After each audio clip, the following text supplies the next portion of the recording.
Nama saya Yoga Effendi dengan NIM C140124189. Kali ini kita akan bahas terkait ciri seksual sekunder dan primer, anatomi organ reproduksi ikan, dan praktikum fisiologi dari reproduksi ikan.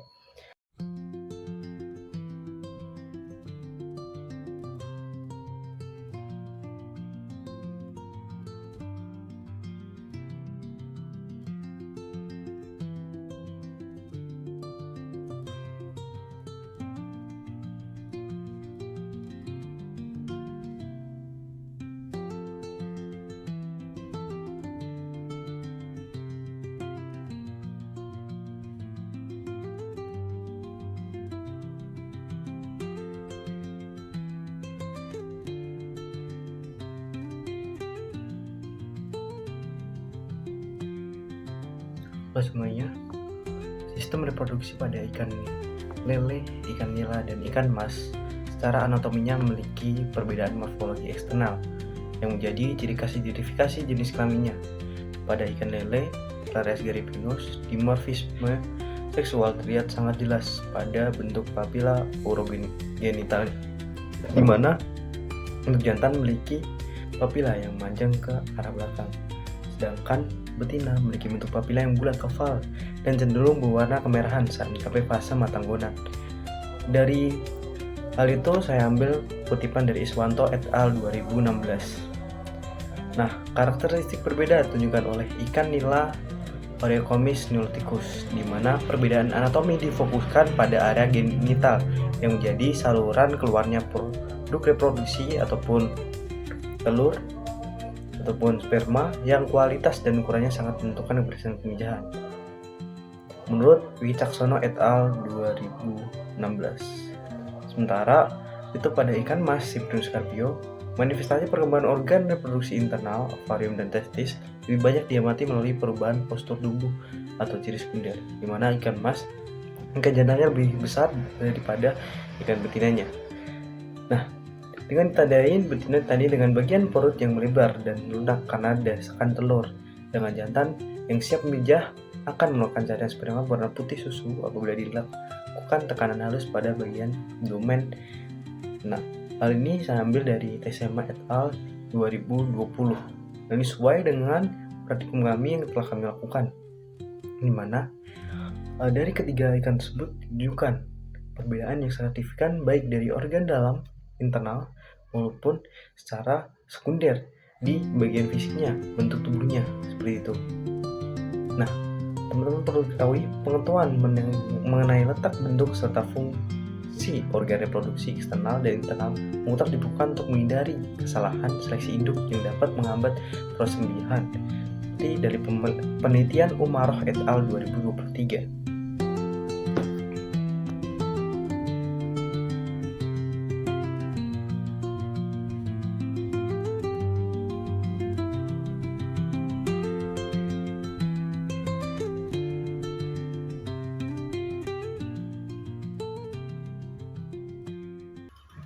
Kita akan bahas terkait ciri seksual sekunder, primer, anatomi reproduksi organisme avertebrata, yaitu komoditas udang, kepiting, dan juga lobster air tawar.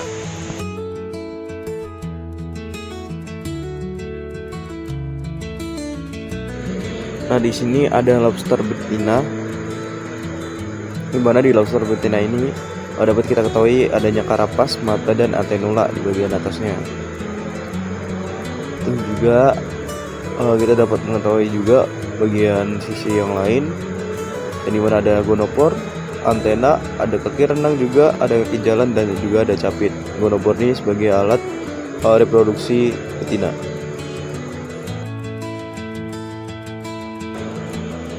Selanjutnya adanya lobster jantan.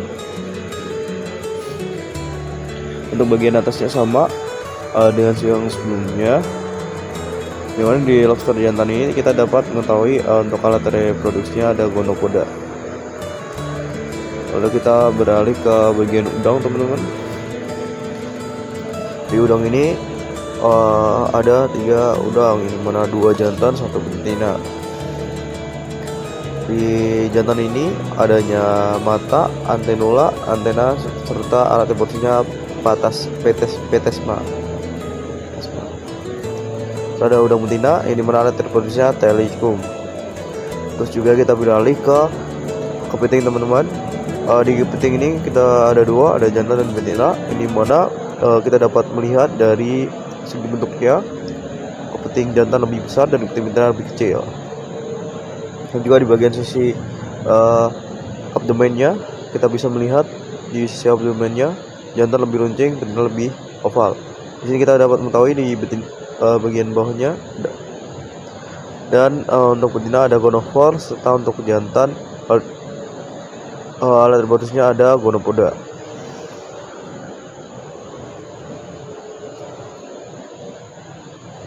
Dan ini dapat lihat gonopoda dari kepiting jantan.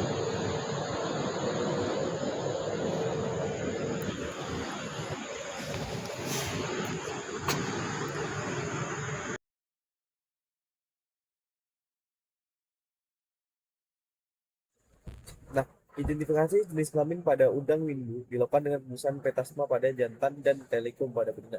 Serta pada kepiting bakau dilihat dari bentuk abdomennya. Karakteristik dimorfisme seksual ini merupakan perbedaan morfologi luar yang berfungsi sebagai alat bantu kopulasi dan perlindungan gamet. Nelo dan Masunari 2017. Nah, pengukuran morfometri pada karakteristik dan abdomen kepiting sangat krusial untuk memastikan bahwa hidung telah mencapai ukuran matang secara biologis. Lutia et al. 2024. Jadi teman-teman, dari sini kita bisa mengetahui morfometri dari karakteristik dan abdomen kepiting itu sangat krusial. Kita perlu mengukurnya dan perlu melihatnya. Dan perlu memastikan bahwa kepiting jantan atau betina ini sama-sama di usia yang sama gitu, sehingga kita dapat secara jelas mengetahui ciri sekunder kepiting jantan dan betina. Dan juga untuk udang juga kita bisa mengetahuinya asalkan tadi usianya sama. Nah, untuk lobster ini sendiri menunjukkan ciri seksual sekunder berupa lubang genital pada pangkal kaki jalan ketiga bagi betina dan kaki kelima bagi jantan. Nah, penentuan jenis kelamin ini akurat untuk tahap awal yang wajib dilakukan sebelum pemijahan, dimulai di unit pemijahan. Kayak gitu. Nah, sistem reproduksi jantan pada lobster itu sendiri terdiri dari testis dan vas deferens yang memproduksi spermatofor untuk betina. Keberhasilan pembuahan sangat bergantung pada evaluasi fertilitas jantan dan kualitas sperma yang dihasilkan. Aquino et al. 2021.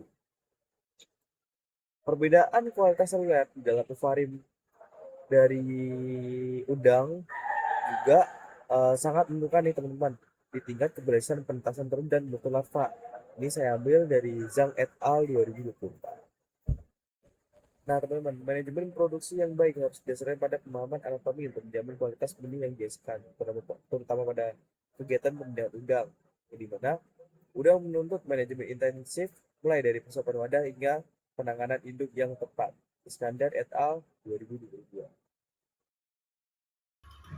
Tadi saya telah melakukan praktikum terkait histologi ataupun beberapa metode dalam menghitung ataupun mengetahui tingkat kematangan lunak, di mana kami tadi melakukan beberapa metode, terutama yaitu dari metode tersebut adanya pembedahan, adanya histologis, dan juga adanya kanulasi. Nah, menurut Singh et al. 2021, pembedaan umumnya pada suatu ikan itu metode pembedahan dilakukan secara ventral dengan teknik pembedahan mulai dari anus. Teknik pembedahan ini dilakukan sampai mencapai pangkal operculum dari ikan tersebut. Nah, dari teknik ini posisi tubuh umumnya terlentang atau menyamping untuk memudahkan akses ke rongga perut, hingga dari pembedahan dapat dilakukan. Lalu kami juga melakukan teknik kanulasi pada ikan betina untuk mengecek bagaimana telur dari ikan betina tersebut bukan. Nah, kanulasi dilakukan pada ikan betina untuk mengambil contoh telur tanpa membedah ovarium secara menyeluruh. Jadi tidak adanya non-destruktif. Nah, menurut Putri et al. 2025, pemilihan induk betina yang siap untuk memijah dapat dilakukan terjadinya kanulasi, di mana dari kanulasi ini akan memakan telur dari indukan betina. Kemudian indukan betina juga dapat secara langsung melihat bagian luar, yaitu perutnya yang besar. Tadi kami melakukan kanulasi dengan kateter, di mana dari selang kateter dimasukkan ke operkulum, lalu disedot untuk mengambil sampel telur ikan betina. Jadi kaitan tersebut dalam suksesi reproduksi ikan sangat bergantung juga pada kualitas lingkungan perairan, di mana dari lingkungan perairan itu menjadi sebuah faktor lah dalam mendukung reproduksi ikan. Faktor internal berupa genetika dan hormon. Menurut Ifat et al. 2019, lingkungan dengan kondisi tingkat salinitasnya juga dapat mengaruhi fekunditas, keberhasilan penetasan telur, dan bobot gona. Sehingga dari lingkungan tersebut juga dapat mempengaruhi gimana ikan tersebut dapat untuk memijah ataupun mengaruhi juga tingkat kematangan gonatnya. Lalu perlambatan laju pendewasaan gonat juga sangat mungkin terjadi akibat ketidakcocokan antara kondisi perairan dengan tuntutan fisiologis ikan. Nah, menurut Abanikanda et al. 2019, kesiapan memijah masing-masing individu ikan turut merasakan imbas dari perbedaan karakter morfometrik beserta pola distribusi energinya. Nah, selanjutnya akan saya tampilkan video terkait praktikum saya dan apa yang dilakukan dalam mengamati tingkat kematangan gonat tersebut. Untuk saat ini kita melakukan kanulasi pada ikan betina, namun yang kami dapatkan yaitu ikan jantan, sehingga tidak melakukan inokulasi. Untuk inokulasi itu sendiri yaitu masukkan selang kateter ke dalam operkulum dan nanti akan disedot untuk mendapatkan. Dan ini adalah ikan mas jantan dan betina. Untuk ikan betina itu masuk ke TKG 2 juga dengan ciri bentuk dari telur ataupun gonatnya. Untuk ikan jantan itu TKG 3 atau 4.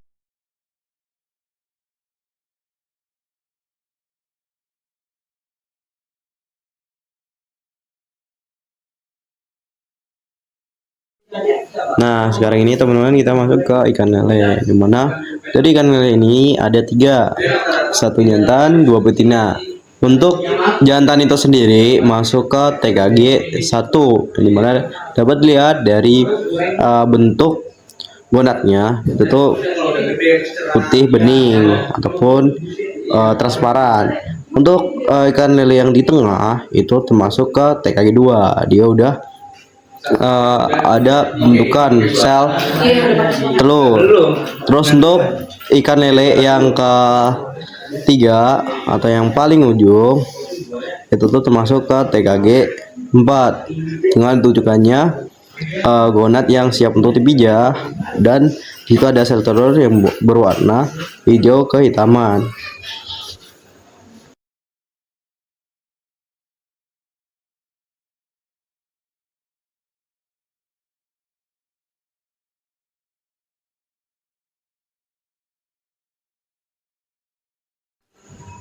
Nah, sekian video dari saya. Terima kasih. Wassalamualaikum warahmatullahi wabarakatuh. Nah, oke teman-teman, dari pengamatan atau pengetahuan terkait tingkat kematangan gonat, kita dapat manajemen produksi dalam budidaya. Terus juga kita dapat mengetahui bagaimana ikan tersebut melakukan produksi dan dalam waktu tertentu dan dalam beberapa musim.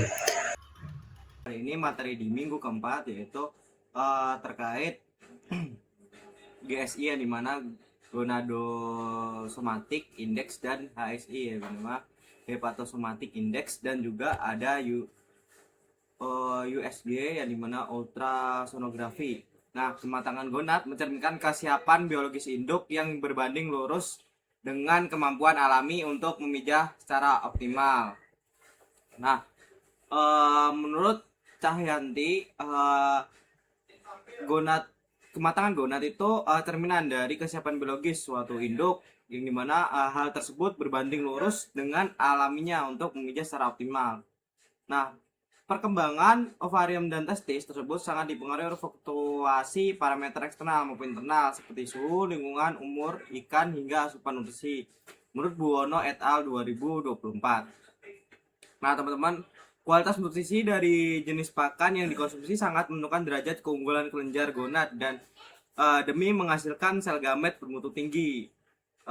T Tejendana, Wangi, dan Dahoklori 2019. Nah, indeks gonadosomatik GSI lazim diaplikasikan guna mengkajilah status dari kematangan gonad dan testis maupun melalui rasio perbandingan bobot organ reproduksinya. Berta et al. 2016. Dari evaluasi bobot reproduksi ini seringkali dikaitkan dengan indikator hepatosomatik HSI yang merepresentasikan kapasitas ketersediaan cadangan energi dari hati untuk didistribusikan secara masif pada fase pematangan oosit. Nah, hal ini dapat ada hubungannya dengan GSI dan HSI itu sangat berhubungan, yang dimana dari kedua hal ini memang sangat berpengaruh. Nah, teman-teman, penggunaan dari USG juga dalam praktikum kali ini, yang dimana penggunaan USG ini memindai berbasis gelombang suara secara efektif memfasilitasi deteksi perbedaan fase pematangan ovarium tanpa perlu memberikan perlakuan yang melukai fisik ikan.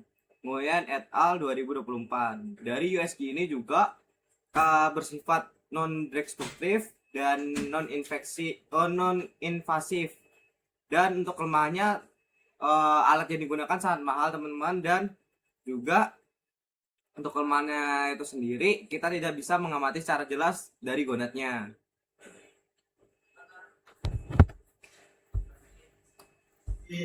Untuk awal-awal kita melakukan USG yang dimana kita men-scan perut atau gonad diisikannya, terus lalu kita melakukan penimbangan. Nah, ini dapatkan penimbangannya. Setelah kita melakukan penimbangan, kita akan melakukan pengukuran dari si ikan. Setelah itu kita melakukan pembedahan, dan setelah pembedahan kita mengambil gonadnya. Dan untuk nanti setelah kita melakukan gonadnya, kita melakukan pengukuran lagi untuk si gonadnya, lalu kita melakukan penimbangan untuk gonadnya, dan nanti untuk gonadnya akan dimasukkan ke lautan etanol untuk diawetkan. Itu juga berlaku untuk hati, dan hati juga akan ditimbang, dan nanti untuk hati juga akan dimasukkan ke lautan etanol. Seperti itu.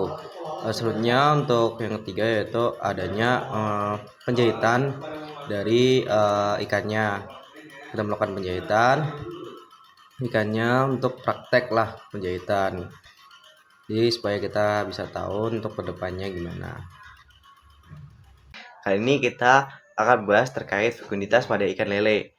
Nah, pertumbuhan pada ikan dipengaruhi oleh faktor intrinsik maupun ekstrinsik, di mana faktor ini mengaruhi pertambahan berat tubuh ikan yang akan melambat secara signifikan selama pertumbuhan gonad dan gematogenesis, yang dimana dari energi yang diperoleh pada ikan itu tuh dijadikan sebagai pembentukan dan pertumbuhan gonad, sehingga akibat dari pembagian energi ini pertumbuhan makin kurang menurut Juin et al. 2017.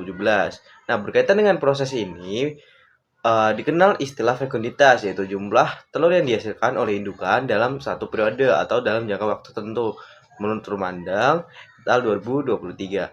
Secara fisik, jumlah fekunditas akan semakin tinggi jika perubahan bobot tubuh ikan atau indukan setelah memijah semakin tinggi, dan diameter juga yang dihasilkan semakin kecil menurut Fasya et al. 2020. Nah, dapat kita simpulkan bahwa kalau misal diameter telur itu besar, maka fekunditas akan kecil. Sedangkan kebalikannya, jika diameter telur itu kecil, maka fekunditas akan besar. Untuk mengoptimalkan kinerja reproduksi dan fekunditas ini, pemahaman mengenai nutrisi ataupun faktor eksternal, terutama pemberian pakan dan lingkungan, sangat krusial, yang dimana dari kedua hal ini dapat menyebabkan tingkat pemijahan kurang optimal dan telur yang dihasilkan kurang berkualitas menurut Ijatayo et al. 2025. Berikut ini adalah kegiatan kami pada saat praktikum, di mana kita awal menimbang gonat yang telah diawetkan dengan etanol 96%. Nah, ini tuh ini tuh buat 2 kelompok. Lalu kita bagi menjadi 3, yaitu dengan anterior, median, dan posterior.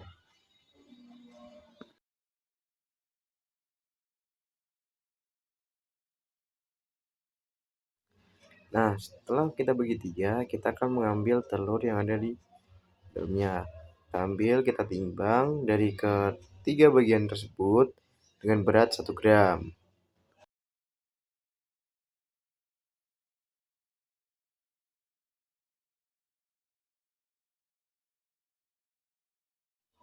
Nah, nanti setelah kita timbang dengan berat 1 gram, maka akan kita hitung tuh jumlah telur yang ada dalam 1 gram tersebut.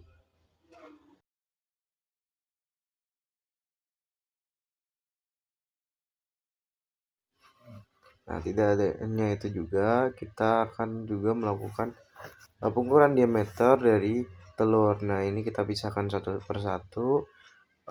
Telurnya kita ambil dengan 10 butir telur tiap bagian tersebut, posterior, median, dan anterior.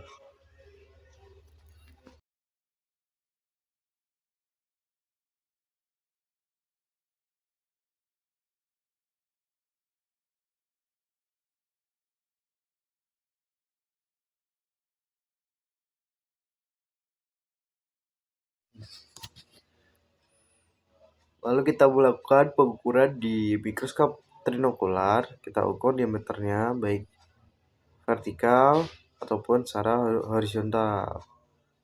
Nah, di samping itu kita juga melakukan perhitungan dari 1 gram telur, jumlah telur tersebut tuh berapa. Nanti kita hitung jumlahnya.